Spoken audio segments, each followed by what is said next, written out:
Dans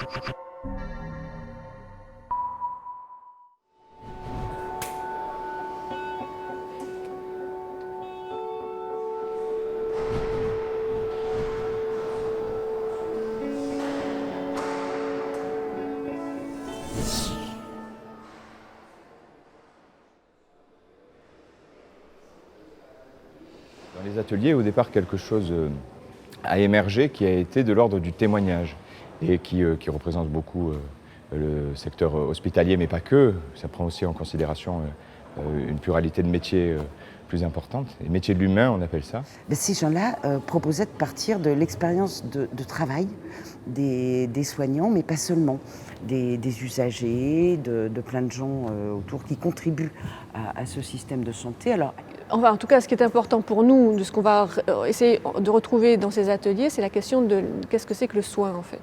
Voilà. Et de poser ça en termes de soins, du coup, ça permet de comprendre où sont positionnées les ruptures et comment on fait pour inventer autre chose.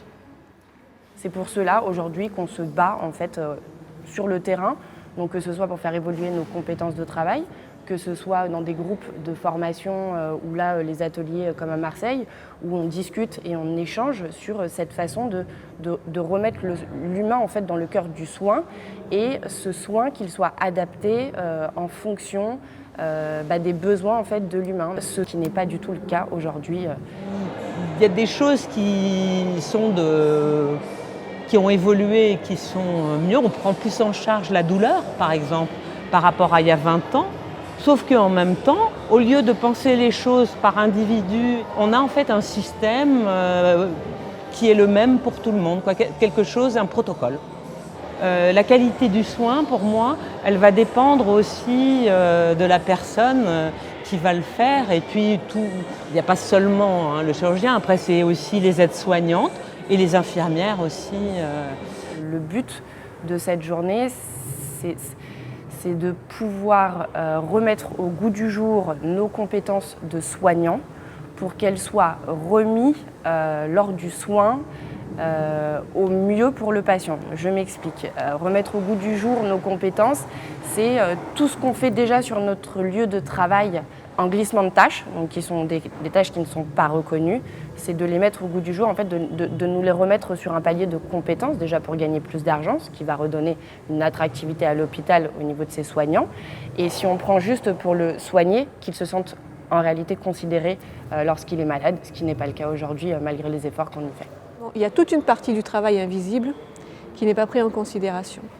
Quand tu écoutes ou que tu lis le récit d'un agent de service hospitalier qui est là pour passer la serpillière et distribuer les plateaux repas, et que en fait tu t'aperçois que cette personne-là, elle fait des tas d'autres choses en termes de soins. Par exemple, regarder ce qui revient sur les plateaux, donc si la personne s'est alimentée ou pas avec son plateau à l'hôpital, c'est l'agent de service qui le voit. Et c'est l'agent de service qui va aller en parler. Donc, inévitablement, quand on prend conscience de ça, on la regarde plus pareil, la dame, avec sa serpillière et son chariot de plateau repas. Une infirmière, une aide-soignante qui prend la main d'un patient, qui lui apporte une tasse de thé, qui est là dans une relation, ça fait partie du soin et ô combien indispensable en fait. Mais ça, c'est un travail complètement invisible. Le système actuel, tarifaire à l'hôpital, mais aussi pour les médecins de ville, est tel qu'il n'y a pas assez de temps consacré à la communication avec les gens. Donc il y a un manque de communication verbale, mais pas seulement verbale. Ce que je vois aussi, c'est un manque de communication physique. Dans le sens où maintenant, moi j'ai des patients, et ça n'arrivait pas, c'est je suis médecin spécialiste, voilà, je vais pour les examiner, et il y en a certains qui me disent « mais qu'est-ce que vous faites ?» Je vous examine. Non, ils ne sont plus examinés, certains, quand ils vont chez le médecin. Ça, c'est perdre le sens de son métier. On voit bien comment cette idée de dire on est empêché de soigner, la gouvernance qu'on nous a imposée, mais pas seulement la gouvernance, les contraintes financières, fait qu'en fait on est contraint depuis des années à faire du travail posté et du travail technique. Et donc on a perdu le soin. En fait, le soin au sens non technique du terme. Et en même temps, ils sont tellement dans une organisation tellement hiérarchique où il n'y a absolument quasi pas d'espace ou très peu pour la parole pour le soin en tant que le rapport à l'autre. C'est de changer la gouvernance de l'hôpital. Il faut arrêter ce face-à-face entre une bureaucratie armée de tableaux Excel qui compte quels sont les actes qui sont rentables, lesquels ne sont pas rentables à cause de la tarification à l'acte, etc., qui fait une pression terrible sur les soignants, qui les empêche de soigner, dans beaucoup de cas, comme ils voudraient, parce qu'il y a des actes qui ne sont pas rémunérés, et donc on les incite fortement à ne pas les exercer, y compris d'ailleurs parler avec le patient. Ce n'est pas rémunéré ça, c'est du temps perdu. C'est une folie furieuse ce truc. C'est une folie furieuse. Les 3/4 des affections, il faut parler avec le patient, il faut prendre le temps, il faut comprendre, il faut le rassurer, il faut l'aider, il faut lui donner les moyens lui-même de lutter contre la maladie. Le type qui passe comme ça 3 minutes et qui dit oui, très bien, oui, bon, alors vous augmentez tel comprimé, oui, voilà, supprimez-lui cette perte. C'est n'importe quoi ça. C'est n'importe quoi. Alors je ne les blâme pas, ils ont peut-être énormément de patients. D'abord, tout le monde ne fait pas ça, tous les médecins ne font pas ça.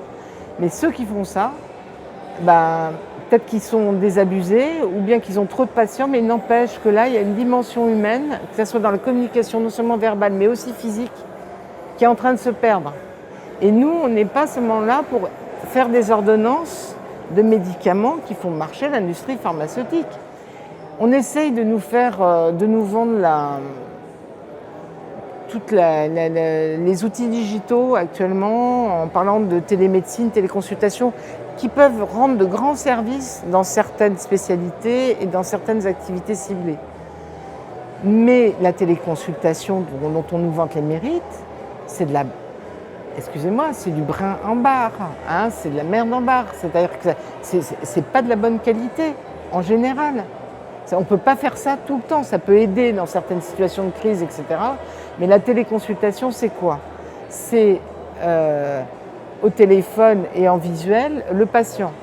Donc déjà, on a une voix déformée, une vision déformée, et on ne peut pas l'examiner, on ne peut pas le toucher. Il y a toute la communication infraverbale qui n'existe pas, la communication physique, l'odoral, oui, la palpation. On nous prive de tout ça, pourquoi? Dans quel but? Pallier les déserts médicaux et aussi faire des économies personnelles. Les gens qui ne viennent plus à l'hôpital, il n'y a plus besoin d'agent d'accueil, il n'y a plus besoin d'infirmière, il n'y a plus besoin d'aide-soignante, il n'y a plus besoin de secrétaire, maintenant, voilà. Et finalement, si on fait que ça, si on se contente de ces soins palliatifs pour la médecine, parce que c'est des soins palliatifs de médecine là, qu'ils nous proposent, ça sera une médecine vraiment de mauvaise qualité et ça coûtera beaucoup plus cher au bout d'un moment. Il faut à un moment donné que la nation considère que cette santé, c'est un investissement, c'est pas une dépense publique, mais c'est vraiment ce qui est aussi moteur de notre vie et de notre population.